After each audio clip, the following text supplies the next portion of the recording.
Salut Otavia. Salut Sylvana. Est-ce que ça va bien? Oui, aujourd'hui ça va très bien. Je suis super heureuse de t'accueillir ici en Ardèche, dans mon nouveau cocon. Tu fais partie des personnes qui m'inspirent beaucoup au quotidien, des femmes qui vraiment donnent avec générosité beaucoup d'outils, beaucoup d'inspiration au quotidien. Et tu es thérapeute et enseignante holistique, pour ceux qui ne te connaissent pas encore, qui n'ont pas encore la chance de te connaître. Merci. Donc j'aimerais en savoir un peu plus sur ton parcours. Comment t'en es arrivée aujourd'hui à incarner ta mission de vie de thérapeute et enseignante holistique, savoir un petit peu ton parcours qui t'a amené jusqu'à là aujourd'hui à vraiment t'incarner dans tout ça. Ok. Du coup, je pense que c'est le parcours de toute une vie jusqu'à aujourd'hui. C'est des rencontres. Je pense qu'il y a une part de murmure de l'univers, un peu de chance aussi, et de réceptivité qui a été cultivée chez moi. Et j'insiste un peu sur le fait que cette réceptivité, elle a été cultivée beaucoup grâce aux autres. C'est des personnes qui sont venues sur mon chemin, qui m'ont appris à écouter la nuit, qui m'ont appris à écouter l'énergie lunaire. J'ai été éduquée aussi dans une culture où la femme peut prendre possession de son pouvoir. On ne me plaçait pas dans un rôle de femme enfermée. Donc toutes ces choses-là, elles ont pu se mettre en place assez rapidement chez moi. Et ensuite, j'ai été attirée par la lithothérapie. Et j'ai eu la chance de faire une formation longue qui ne soit pas à distance, donc vraiment avec quelqu'un en présentiel pendant plusieurs mois. Et ça m'a donné, je pense, le socle de la spiritualité que j'amène aujourd'hui et que je peux transmettre du coup. Parce que, est-ce que tu peux nous en dire plus exactement sur ce que tu proposes aujourd'hui, donc en plus de la lithothérapie Oui. J'ai longtemps hésité entre en fait juste transmettre du savoir parce que j'avais beaucoup de choses à offrir. Ça fait 11 ans que j'ai fait ma première formation en lithothérapie. J'ai appris le tarot de Marseille quand j'avais 12-13 ans, les archanges aussi par une amie de ma mère quand j'étais assez jeune. Donc c'était des notions qui étaient vraiment proches de moi, et quand j'ai vu que les gens en avaient vraiment besoin, que ça pouvait être très bénéfique, j'ai voulu transmettre. Donc au début il y avait cette formation de transmettre à travers de la méditation, de la visualisation, de la symbolique. Et ensuite, j'ai été attirée par le milieu de la thérapie pour accompagner les gens aussi en individuel. Donc, ça a été un chemin. En fait, je suis partie du collectif à recevoir des groupes. Et à la fin, les gens me demandaient « Ah, mais est-ce que tu accompagnes aussi ?» Et j'ai cherché à rentrer un peu dans cette peau aussi de thérapeute pour venir dans un duo, chercher à harmoniser, à équilibrer, à offrir autre chose. Donc dans l'individuel et oui, dans la rencontre entre toi et la personne qui c'est ça.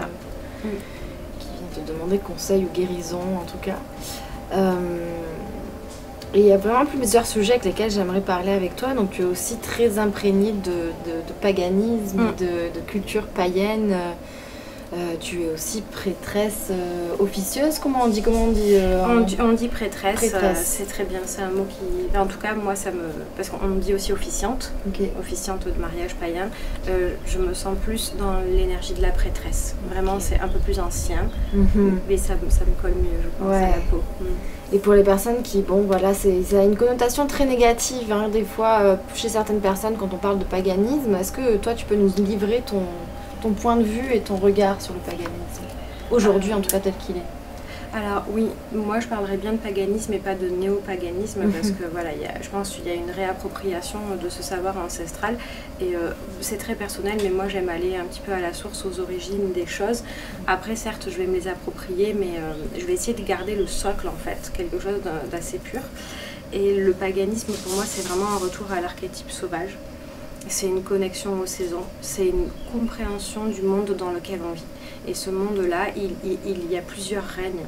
Et ces règnes-là ont besoin de trouver une harmonie entre eux pour avoir un réel équilibre et pour être aussi, pour que chacun puisse être dans l'amour en fait.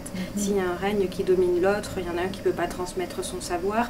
Et voilà, les minéraux, les animaux, ils ont énormément de choses à nous apprendre et on fait partie intégrante de ce grand tout. On n'est absolument pas dans une hiérarchie où on se place au-dessus. Et je pense que le paganisme amène au cœur de tout ça, profondément. En Europe en tout cas, oui. C'est vraiment, moi je vois ça se réveille de plus en plus, ce retour même aux traditions païennes d'Europe qui font aussi un peu écho aux traditions des peuples autochtones, des peuples premiers qui sont dans cette conscience de cette vie circulaire, qu'on fait partie de ce grand tout et et que ces croyances animistes en fait rejoignent clairement les croyances paganistes qui ont du coup été aussi mises de côté pendant un certain temps, hein, on peut dire ça. Elles ont été même, je pense, écrasées. Hein. La religion catholique, sous la forme qu'elle a pris à cette époque-là, a vraiment écrasé le paganisme. Elle a même calqué des fêtes du coup catholiques sur des fêtes païennes pour que le peuple puisse adhérer à des nouveaux rites, un nouveau culte. Donc on a vraiment pris le socle et on a écrasé ce qui était là pour poser autre chose qui à l'époque, du coup, allait mieux coller aux valeurs et à ce qu'on attendait du peuple et la direction qu'on voulait lui donner. Donc on s'est coupé, je pense, à ce moment-là de la part sauvage de l'homme et de la femme. Pour moi, c'est la religion catholique par ses excès, parce que dans le catholicisme, il y a des choses christiques auxquelles j'adhère et que je trouve très belles. C'est pour ça que j'essaie de mesurer mes propos. Mais voilà, on est venu étouffer la part animale de l'homme et de la femme. Et toi, aujourd'hui, est-ce que ça s'intègre plus dans ton quotidien? Oui, c'est une philosophie de vie, vraiment une manière de vivre. Mais comment tu le transmets aussi ces traditions, ou je ne sais pas comment on pourrait le dire, mais c'est... Oui, mais c'est une sorte de tradition, de savoir ancestral, et c'est des rites. Pour moi, ce sont des rites, en fait, ou des rituels. La première phase de transmission, pour moi, c'est de comprendre la roue de l'année, le cycle des saisons et le cycle lunaire. Parce que c'est à la portée de tout le monde. Il n'y a pas besoin de posséder des outils, il n'y a pas besoin d'apprendre, il n'y a pas besoin de recevoir une initiation. Tout le monde est capable d'observer les saisons. Ça nous influence, et si on prend le temps un petit peu de voir ce qui se passe pour nous à des différentes saisons, on va voir un petit peu les énergies qui sont très singulières. Chaque saison a son énergie. Et ça, c'est un premier pas vers le paganisme et la réunification, je dirais, entre le grand tout et nous qui nous en sommes un peu extraits. Voilà. Donc pour moi, c'est ça. Et ça a été ça en premier, vraiment. Et ensuite, la lune. La lune, c'est un sujet qui est très développé aujourd'hui autour du féminin sacré, donc je pense que c'est encore plus accessible qu'avant.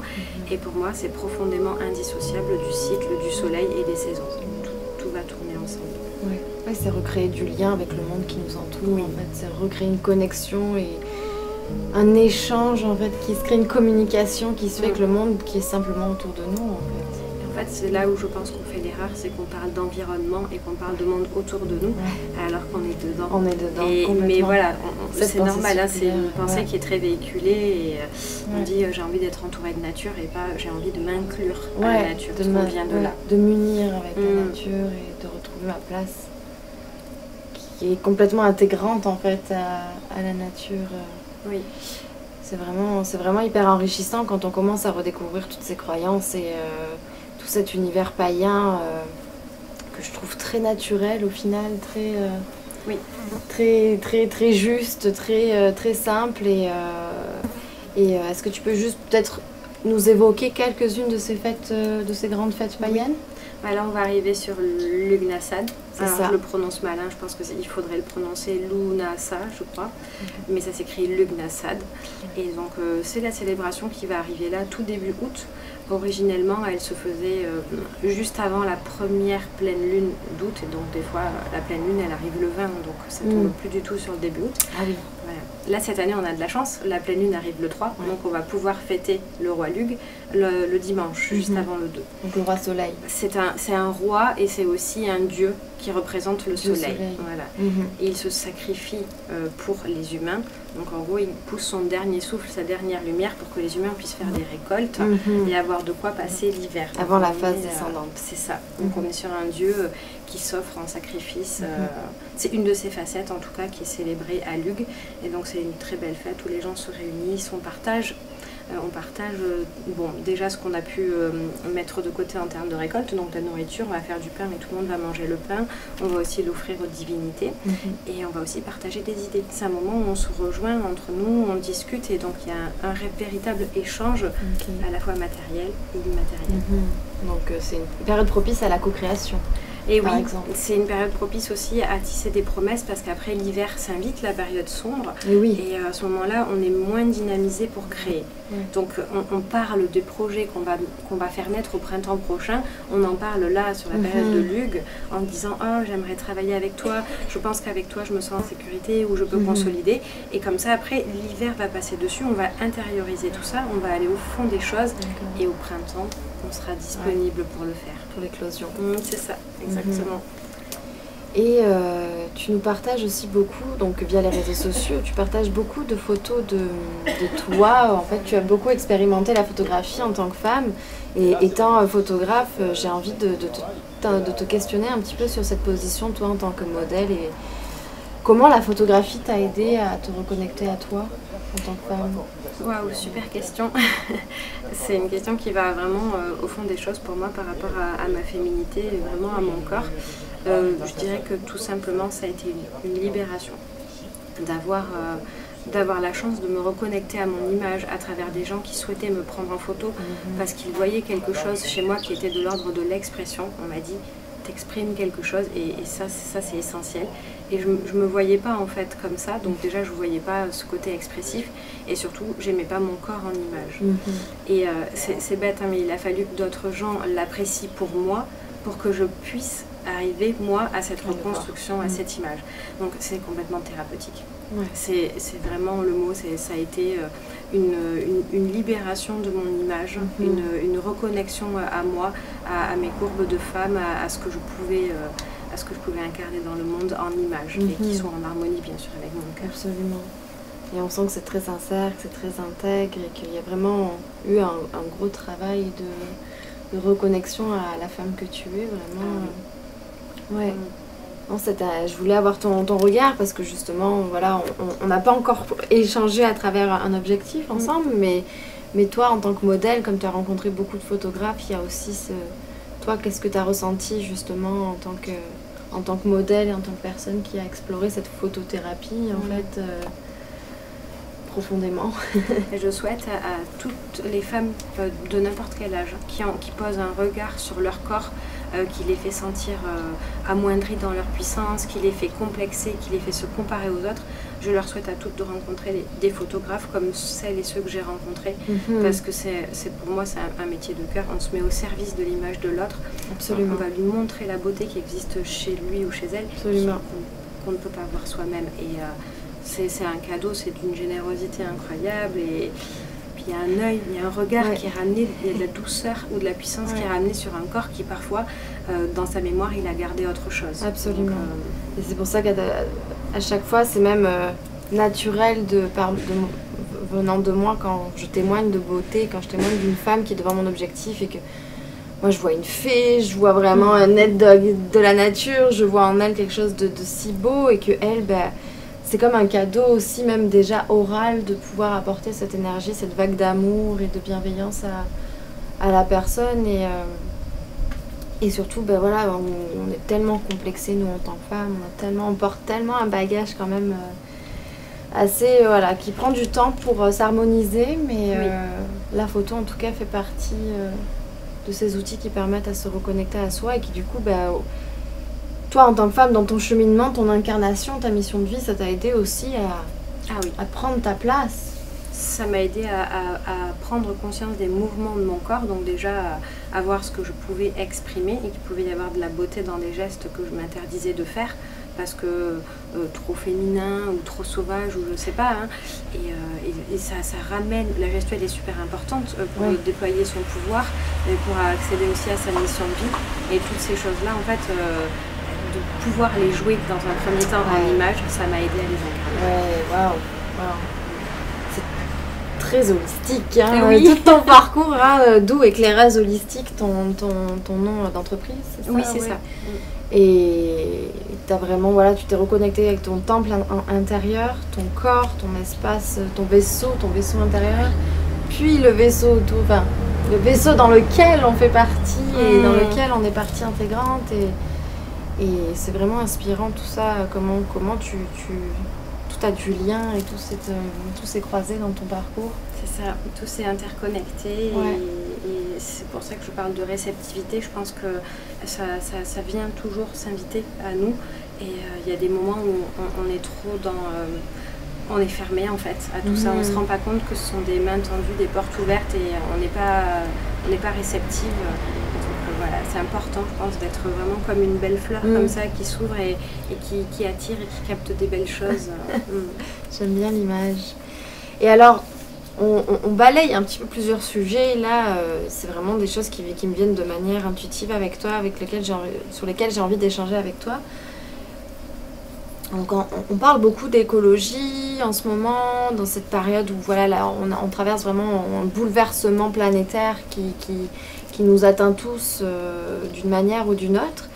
Et récemment, par un ami commun, j'ai recroisé la route de cette notion d'écologie vibratoire. Et je sais que toi, tu le pratiques déjà et tu transmets des enseignements par rapport à ça, et donc aussi appelé les élémentaux. Moi, il y a des petits lutins là, dans mon jardin, enfin voilà, des petites statuettes, enfin voilà, c'est vraiment un univers qui fait partie de mon monde imaginaire depuis toujours, et j'ai envie d'échanger un petit peu avec toi sur ce sujet-là, pour expliquer aussi aux personnes qui nous regardent, c'est quoi les élémentaux? Qu'est-ce que cette écologie vibratoire, c'est quoi? Je dirais que pour le passage qu'on vit aujourd'hui sur la planète, les élémentaux sont élémentaires. Vraiment pour se reconnecter à tout ça à travers de la magie, à travers du sens et pour amener du respect, on a besoin de poser des visages aussi sur ces forces de la nature. Donc les élémentaux vont regrouper les quatre éléments qu'on connaît, en sachant que nous sommes le 5e. Nous, on parle de corps éthérique, donc le 5e élément c'est l'éther. C'est important quand on parle des élémentaux de comprendre aussi que nous, on a une façon de s'unir à tout ça et qu'on n'a pas la même vibration. Donc ça demande d'apprendre à se placer, ça demande d'apprendre à écouter énormément. Donc sur les 4 éléments, on va avoir eau, air, terre et feu. Et chacun de ces éléments a son petit peuple. Voilà. C'est la façon un petit peu de ramener du respect en se disant dans chaque particule d'eau qui est contenue dans une goutte de pluie, il y a de la vie, il y a ce peuple-là qui est là et qui a une fonction et qu'on peut honorer. Ouais. Donc pour en citer quelques-uns, donc dans l'élément terre, il y a les gnomes, les lutins, les korriganes. Dans l'eau, c'est les ondines, les nymphes aussi. Oui. Les nymphes. Les vouivres. Les vouivres. Dans l'élément feu, c'est les dragons. Essentiellement les dragons. Salamandres aussi. Salamandres. Et évidemment, dans l'air, il y a les fées, les elfes. Oui. Les elfes. Tout ce qui va voler. Ouais, tout ce qui va voler. Essentiellement, alors on est proche des fées parce que je pense que c'est ce qui nous est arrivé le plus. C'est quand même très celte, ça appartient à l'univers païen celte. Ouais. L'Écosse, l'Irlande et l'Angleterre sont très riches. Et vikings aussi. Vikings, c'est pas tout à fait la même vibration, c'est pas tout à fait les mêmes. Ils ont une vision aussi animiste, vraiment de la nature vivante. Ils ont leur propre lutin, leur géant, tout ça. Mais ce qu'on va utiliser aujourd'hui, nous, comme élémentaux, c'est vraiment issu de l'Écosse, de l'Irlande et d'une partie de l'Angleterre. D'accord. Ça regorge de contes et légendes et ils vont très spécifiquement décliner les caractéristiques et les races de chacun. Enfin, il y a tout un monde à découvrir et ils ont des royaumes. Ils ont par exemple le château Chariot qu'on retrouve dans le cycle d'Avalon. C'est un espace où il y a des fées qui habitent et donc régulièrement elles récupèrent des humains qui sont errants et en fait si on boit quelque chose que les fées nous proposent au château Chariot, eh bien on y reste. On y reste. Voilà. Donc voilà, il y a toute cette notion aussi d'être farceur, d'incompréhension parce que c'est pas comme ça que nous on fonctionne et voilà, il y a toute une vraie mythologie, une légende autour de ces peuples-là. Et une imagerie aussi. Oui. Très très très belle et féerique aussi. Et légère et profondément à l'image de la nature. Ouais. Les représentations qu'on va trouver de ces peuples-là, ce sont des belles montagnes ou des sous-bois. Voilà, il y a ce qui est au cœur de Gaïa, ce qui est le plus beau dans la nature, les élémentaux vont l'habiter et nous donner envie finalement de l'habiter aussi, quoi. Et de communiquer avec eux aussi. Pour qu'ils nous enseignent comment respecter tout ça, comment comprendre l'enseignement de chaque élément, comment comprendre nous où est-ce qu'on se place pour arriver, ce que je disais au début finalement, à une harmonie, à une sorte de grand tout et à un vrai respect mutuel. Ouais, c'est une vision complètement différente de ce qu'on peut entendre dans notre société où on place l'écologie d'une manière voilà, très codifiée même presque. Et là c'est le domaine de tous les possibles. Dans l'invisible, il y a aussi les peuples de chaque élément qui sont là et qu'on doit respecter. Et c'est comme nous, en tant que gardiens aussi de tout ça et protecteurs, on vient créer recréer une communication et aussi reprendre notre place aujourd'hui de gardien de tout ça, de tous ces espaces. De cinquième élément. Ouais, de cinquième élément. Je pense vraiment qu'il y a cette notion-là, elle est assez clé à saisir parce que c'est dommage aussi d'envisager les élémentaux comme quelque chose qui est magique, qui a du pouvoir et dont on est exclu. Parce que nous aussi, on est un élément magique qui déploie une vibration. Et l'idée, c'est bien de sentir comment notre vibration se déploie et à quel moment elle rencontre la leur. Comment on se projette, nous, pour aller faire une rencontre avec eux. C'est comme quand on va parler ou communiquer avec un arbre. On ne peut pas communiquer avec un arbre comme on parle toutes les deux. Absolument. Il y a d'autres choses qui se mettent en place et c'est difficile parfois de percevoir comment l'arbre va nous envoyer quelque chose. Donc ça demande du temps et ça aujourd'hui c'est précieux. La patience, le temps et de désapprendre des automatismes qui ne nous servent pas. Et d'utiliser d'autres sens aussi qu'on a moins développés que par exemple le fait de parler, d'être toujours dans l'espace des mots et de la parole. Découvrir un peu les espaces du silence et de voir quand on écoute, quand on goûte, quand on touche, même sans toucher, qu'est-ce qu'on ressent, tout ça. Donc, ce qui se passe aussi à travers les mains sans toucher, cette force qui va se dégager entre nous et l'écorce d'un arbre, sans forcément parler de petit peuple à ce moment-là, mais vraiment on va sentir qu'il y a deux énergies qui se rencontrent et voilà comment je m'invite à l'autre au lieu de m'imposer. Il y a toute une façon d'amener un câlin à un arbre parce que on ne peut pas lui demander son avis si on ne sait pas faire tout ça et donc voilà, amener notre énergie, s'inviter vraiment. Vraiment. Demander même. Dire je m'invite à toi, je suis comme ça, c'est ça que je vibre, est-ce qu'on peut unir nos énergies? On a quand même bien... on est rentré un peu dans le vif du sujet de qu'est-ce que c'est se connecter aussi, se reconnecter en tout cas à cette vision finalement très païenne et très humaine en fait au final.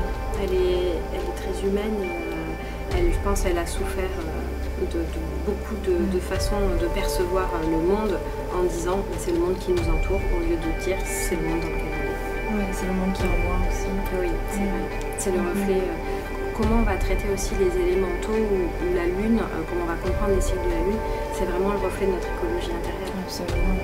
Et ça ferait vraiment partie de notre sujet. Oui, tout à fait. Sur lequel on parlerait des arts et des arts. Et écoute, on a bien déjà balayé plein de sujets passionnants que tu nous partages au quotidien, que tu nous livres, que tu nous offres avec ta belle générosité. Et il y a d'ailleurs un live qu'on avait fait sur Instagram qui est disponible donc sur ma chaîne. On avait fait un live sur le paganisme au mois de mai. Autour de la période de Beltane en tout cas. Oh oui, c'est ça.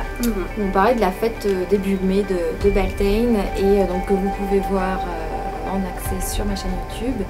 Écoute Otavia, merci infiniment. Avec plaisir. Pour cet échange très précieux et pour ta bienveillance et ta douceur que tu nous offres tous les jours. Merci beaucoup. Merci. Merci à toi. Merci. Merci à tous.